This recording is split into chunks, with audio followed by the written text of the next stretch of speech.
He was loud, spoiled, 13 years old and already convinced the world was there to entertain him. So when he spotted the royal guard standing motionless outside Buckingham Palace, he didn't see tradition, didn't see discipline, didn't even see a man doing his duty. He saw a challenge. And in front of hundreds of tourists, he tried everything to make that soldier break. He joked, he mocked, he even crossed the line, literally, and touched the guard's weapon. The crowd gasped. And what happened next? 3 words, and the loudest silence that courtyard had ever heard. Because in that moment, that guard didn't just protect his post, he protected the meaning behind it. Now, before we reveal the full story, hit that subscribe button and drop a comment telling us where in the world you're watching from. We love seeing how far these stories travel. Now, without further ado, let's get into it. The sun hit Buckingham Palace like a spotlight that afternoon. Sharp, direct and unrelenting. It bounced off the polished black railings that framed the forecourt and lit up the scarlet tunics of the Coldstream Guards until they looked almost theatrical against the stone. Tourists filled the square shoulder to shoulder, clutching water bottles, phones, guidebooks and children's hands. Some were whispering reverently. Most weren't. Lance Corporal Callum Ward stood precisely where the ceremonial drill had placed him. Chin high, feet at attention, rifle vertical against his right shoulder. His bare skin loomed over his brow like a black halo, casting half his face in shadow. The sweat beneath his collar ran down in silence, soaking into the fabric. He didn't move. He hadn't moved in nearly 40 minutes. Behind the rope line, just a few feet away, stood the Franklin family. "Okay, everyone smile. We're live," said Mrs. Franklin, angling her phone to catch her and her son, Oscar, in front of the palace. Oscar was 13, decked in logo-covered streetwear and sunglasses that were too big for his face. He looked like he'd come straight from an influencer starter pack. Loud, confident, and utterly unaware that the world didn't revolve around him. "Is he even real?" Oscar asked, waving a hand just inches from Callum's face. "Yo, Buckingham boy, blink if you're lonely." A few nearby tourists laughed. Not many, but enough. Callum didn't blink. "He doesn't even move," Oscar said louder. "Bet he's just a mannequin, a glorified wax statue." Mrs. Franklin giggled behind the camera. "He's being funny. It's cultural commentary," she offered, to anyone within earshot. "Oi!" someone muttered from the crowd, the voice rough and British. An older man leaning on a cane gave the boy a withering look. "Used to be you didn't mock the uniform." Oscar didn't hear him, or didn't care.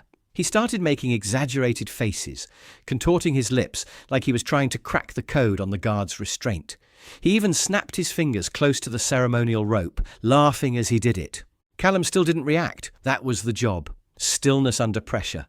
Silence above provocation. But his pulse was climbing.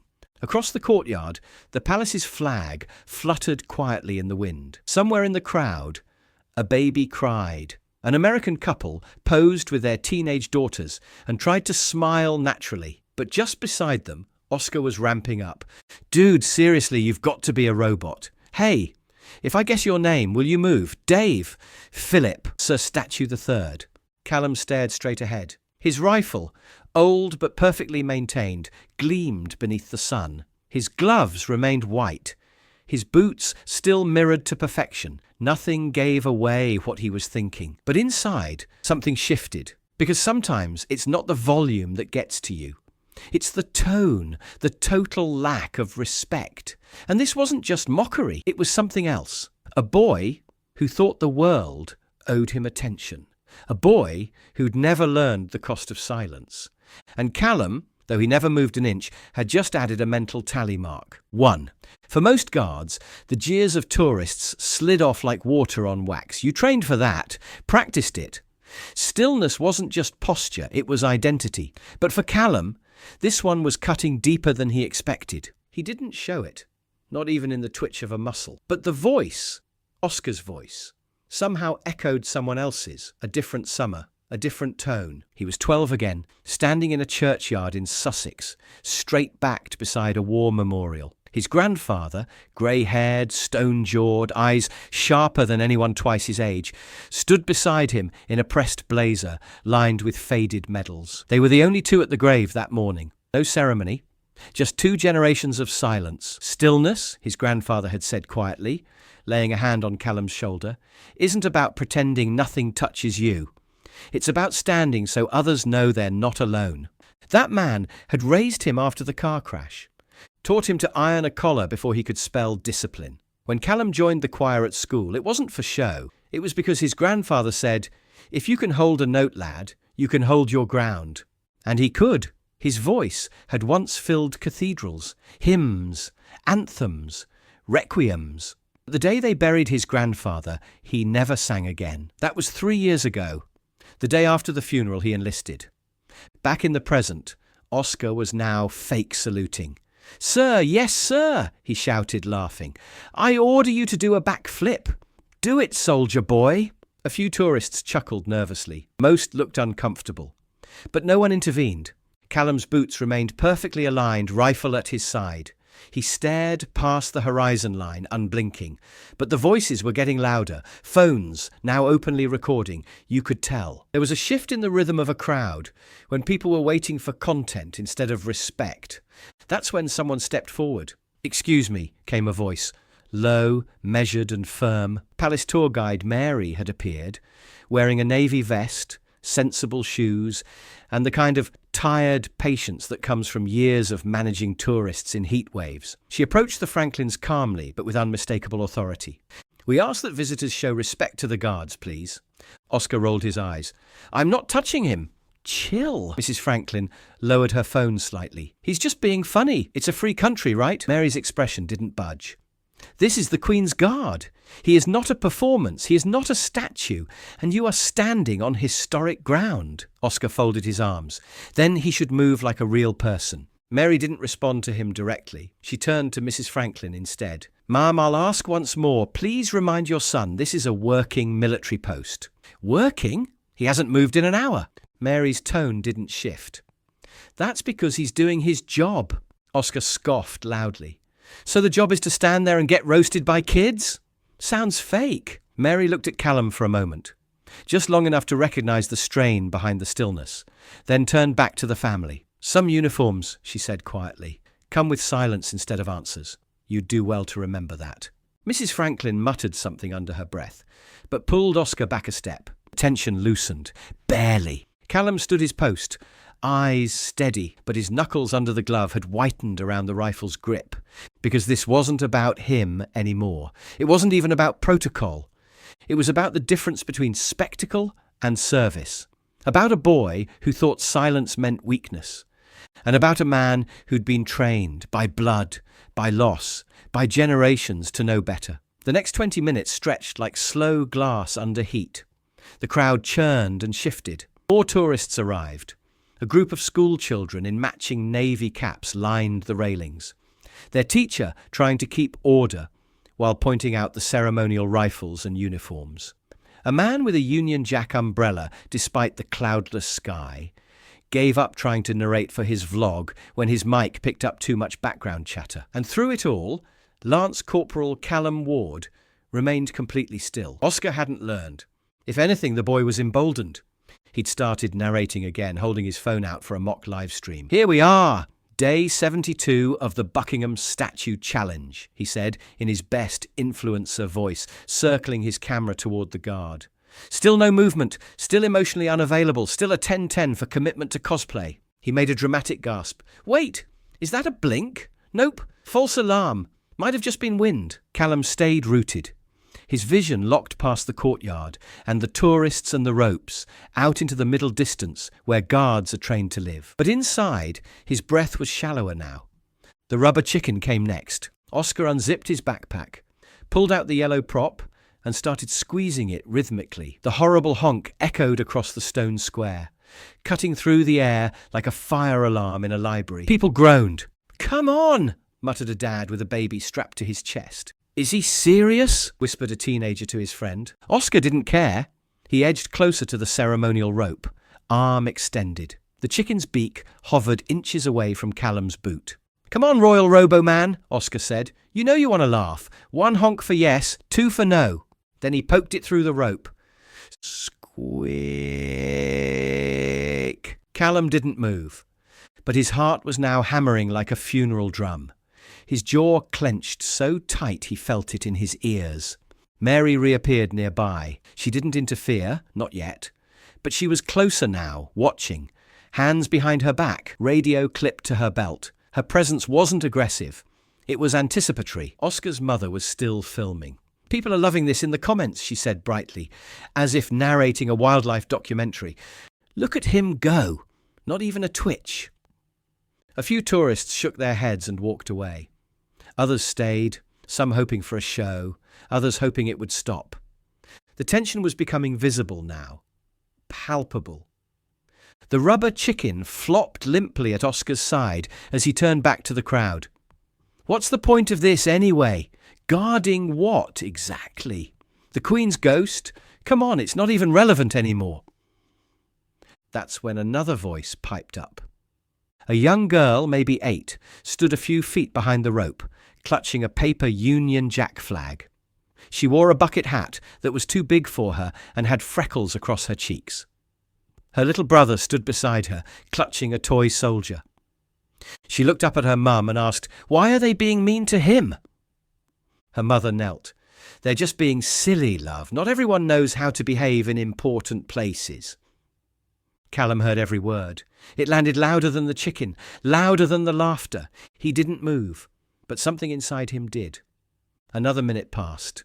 Then Oscar, seemingly frustrated that he still hadn't cracked the statue, turned to the crowd and raised his voice. "Okay, everyone, place your bets. Do I get him to talk, laugh, or faint from the heat?" There were no laughs this time, just an uneasy silence, and that silence made Oscar louder. "You know what I think?" he shouted. "I think these guards are fake, just dudes playing dress-up, pretending to matter. I bet he couldn't even do anything if I tried." His mother gave an uncomfortable chuckle. "Oscar, maybe don't—" But he'd already stepped forward again. Mary's hand dropped subtly to her radio. The crowd leaned in. Tourists lowered their phones, just slightly. Something had shifted. You could feel it in the air, the moment before lightning, before something changes forever, and no one involved forgets where they were when it happened. Callum's body remained still, but his pulse had settled into a quiet, slow rhythm now. He wasn't nervous. He was ready. Oscar didn't announce it this time. He just acted. One quick, careless step over the ceremonial rope, crossing the invisible boundary that separates tourist from tradition, play from discipline, disrespect from consequence. The crowd gasped. A few phones went up instantly, reflexes honed by years of online drama hunting. But most people froze, uncertain whether they were witnessing a prank, a protest, or something far more serious. Oscar took 2 bold steps forward. And then, with the same swagger he'd worn since arriving, he reached out and flicked the metal tip of Lance Corporal Callum Ward's fixed bayonet. It was just a tap, a stupid, arrogant, meaningless flick of 2 fingers, but it was the line. And everything changed. Before the last echo of contact had finished ringing in the air, Callum moved, 1 step forward, hard, deliberate, violent in its precision. Boom! His boot slammed into the stone with the force of a gunshot. Several tourists flinched. One woman cried out. A bottle hit the ground and rolled across the gravel. Oscar stumbled backward, falling flat on his rear, his sunglasses knocked askew by the sudden burst of motion. Then came the voice. Clear. Sharp. Not shouted, but commanded. The kind of voice that drills into the spine whether you want it to or not. Step back now. That was all. 3 words. And yet in those 3 words, Callum carried the full weight of the crown, the regiment, the centuries of silent service that defined his uniform, and the memory of every man who had ever worn it with pride. Oscar didn't speak, didn't argue, didn't smirk. He crawled backward over the rope line, scrambling like a child who'd touched something hot. His face was red now, not from heat, but from shame. His lip trembled. He stood shakily and looked around, expecting laughter. There was none. Nobody clapped, nobody jeered, nobody reached for him. The silence was complete. Even Mrs. Franklin lowered her phone. The live stream, for once, was forgotten. "Are you okay, sweetheart?" she asked weakly. Oscar didn't answer.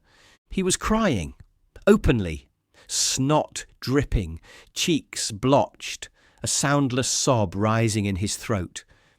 Mary stepped forward. She didn't touch him, didn't scold. She simply placed herself between him and the rope line, then turned to the mother. "Ma'am," she said quietly, "I'm going to have to ask you both to step back, farther past the second rail." "But he didn't mean any harm," Mrs. Franklin stammered. "He was just being silly." Mary's tone never changed. "He crossed the barrier. He made contact. He is extremely lucky that's all the guard did." Someone nearby muttered, "She's right." Another voice, "Could have been worse." Oscar sniffled loudly. His mother, cheeks now burning red, tried to usher him away, but the boy hesitated. His eyes flicked back toward Callum, still standing tall, rifle perfectly held, gaze locked straight ahead, once again, as if none of it had happened. That made it worse. Because even after breaking his silence, even after delivering the loudest silence Oscar would ever hear, he hadn't needed to explain himself. And somehow that silence cut deeper than any shouting ever could. They stepped back. And in the hush that followed, a few things happened. A father behind the rope line whispered to his son, "Now that's discipline." A teenage girl turned to her friend. "He didn't even flinch. Did you see that?" Near the back, an older man in a veteran's beret leaned on his cane and nodded once, more to himself than anyone else. The tourist crowd, which had moments ago been a carnival of noise, had turned reverent. People moved more slowly. Phones were lowered. Faces softened. The rubber chicken lay forgotten in the dust, a relic of a joke that no longer landed. Mary quietly picked it up and deposited it in a nearby bin. And Callum? He hadn't taken another step. He hadn't spoken another word. He hadn't so much as blinked. But something had changed.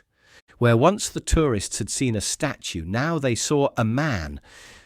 And not just any man. A man trained not just to react, but to know exactly when not to.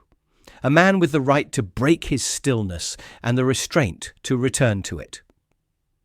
A man whose three-word command would echo in that square long after the crowd dispersed. Lance Corporal Callum Ward hadn't taken another step. After that single command, "Step back now."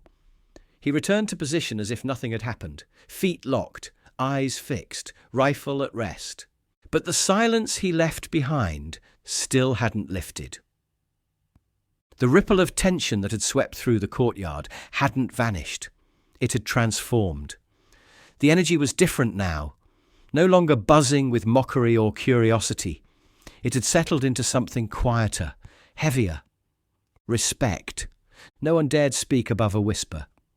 Phones were still out, but now they moved slower, less like tools of entertainment, and more like devices of witness. People weren't filming to go viral anymore. They were trying to hold on to something real. A man near the front lowered his phone entirely. He'd been live streaming for his niece in Ohio. Now he just watched, hands clasped, brows furrowed, as if trying to understand something deeper than ceremony. Just across the rope line, the little girl with the Union Jack flag stood completely still, her wide eyes locked on Callum's figure. Then she stepped forward until her toes touched the rope and raised her right hand in a salute. It wasn't perfect. Her fingers were uneven, her elbow a little crooked, but it was sincere. Sincere in a way only children can be. Callum didn't look at her. Couldn't. Not without breaking formation. But she didn't need the acknowledgement. Something in her face said she'd already received it. Beside her, her mother brushed a hand across her cheek, suddenly aware her own eyes were wet. And still, the guard didn't move. Across the square, an elderly man in a beige flat cap stood quietly watching. His walking cane tapped once against the stone, and then he removed his hat, slowly, deliberately. He held it against his chest like a flag at half-mast. A nearby tourist leaned over and whispered, "Who is he?" The man replied, "No idea, but I'd follow that lad into battle if he asked." Further back, two school children from the earlier group whispered amongst themselves. "Why didn't he shout louder?" one asked. "Because he didn't have to," the other answered. Mary was still near the front, standing off to the side now. Her hands were folded in front of her, and her gaze hadn't left Callum since the moment he stepped forward. She'd seen guards lose composure before, rookies overwhelmed, veterans tested beyond reason, but this was different. He hadn't snapped, he had corrected, without force, without fury, with discipline so sharp it left more than silence, it left reverence. Even the security staff watching from inside the gatehouse hadn't intervened. There'd been no need. The space around Callum had become a kind of sacred ground. Oscar and his mother had moved far off to the side, standing quietly by the fence near the gift shop. The boy hadn't spoken again. His sunglasses were off now, dangling in his hand, his face blotchy from tears. His mouth twisted in embarrassment he didn't yet know how to process. But he kept looking back at the same guard he'd mocked, the same man who had shown him something no influencer, no screen, no classroom had ever taught him. That real authority doesn't need attention. It just stands. By the time the minute hand ticked forward and the rotation team began to appear from beneath the palace archway, the atmosphere had changed entirely. Tourists adjusted their posture. Children stood a little straighter. Even the breeze felt quieter, as if London itself was holding its breath in acknowledgement.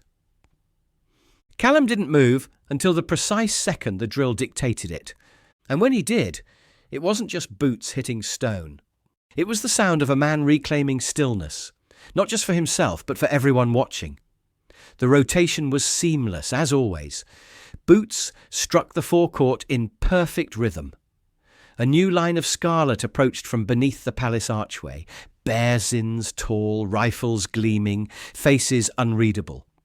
The crowd stepped back instinctively, hushed and orderly now, as if attending a military funeral rather than a tourist display. Lance Corporal Callum Ward didn't look at them. His eyes remained fixed forward until the moment arrived, until the commanding voice called the change. Then, with precise, practiced movement, he marched forward to fall into line. His stride was mechanical, unbroken. The stone echoed beneath him, the summer sun still bearing down. But this time, the heat felt lighter. Or maybe it was just the weight he'd released without ever setting it down. As he approached the archway, tour guide Mary stood just beside the route, hands clasped neatly behind her back, eyes fixed on the passing guards. No smile, no commentary, just presence. As Callum neared her position, she spoke without looking at him. "That was handled," she said softly, "with more grace than I've seen all year." He didn't respond. Couldn't. But just before he disappeared under the stone arch, he gave the slightest side glance. It lasted less than a second, but it was enough. Mary nodded once, that was all. Just behind the rope line, the young girl with the Union Jack flag was still in her spot. She hadn't moved, not even when the other tourists had begun shifting toward the gates again. She stood quiet and still, her flag drooping slightly in her hand. Callum passed within 6 feet of her. He never turned his head, never broke step, but, just for a breath, his eyes dropped. Not low enough to be a gesture, not obvious enough for anyone else to notice, just long enough for that girl to feel it in her chest. He saw her. Her mother watched the exchange in silence. Then, when the guards had disappeared, she leaned down. "What did he say with his eyes, sweetheart?" The girl thought for a moment. "He's not angry," she whispered. "He's brave." The mother blinked, taken aback. "Yes, love, he is." The forecourt returned to motion. Tourists resumed photos, though fewer now. The laughter had dulled, the chatter softened. Children seemed calmer, adults more aware of their own tone. Oscar and Mrs. Franklin were no longer at the front. They'd retreated back to the stone bench under the shade of a linden tree, the phone finally pocketed. The rubber chicken remained in the bin, forgotten. A few people asked around, "What regiment was he in? What's his name? Do they train them to yell like that?" But no one had answers. All they knew was what they'd witnessed. A boy who mocked, a man who moved. 3 words that froze a crowd, and a silence that said more than any speech ever could. Have you ever seen someone stay calm when others pushed too far? Do you think the guard was right to step forward, or would you have done more in his place? And what would you say to someone mocking that kind of discipline? Let us know in the comments. We read every single one, and your thoughts help shape the stories we tell next. If this story reminded you why tradition still matters, give it a like, hit subscribe, and don't forget to tap the bell icon so you never miss another Royal Guard story. And if you know someone who still thinks these men are just statues in red, share this video with them. They might think differently next time. We upload new stories every day,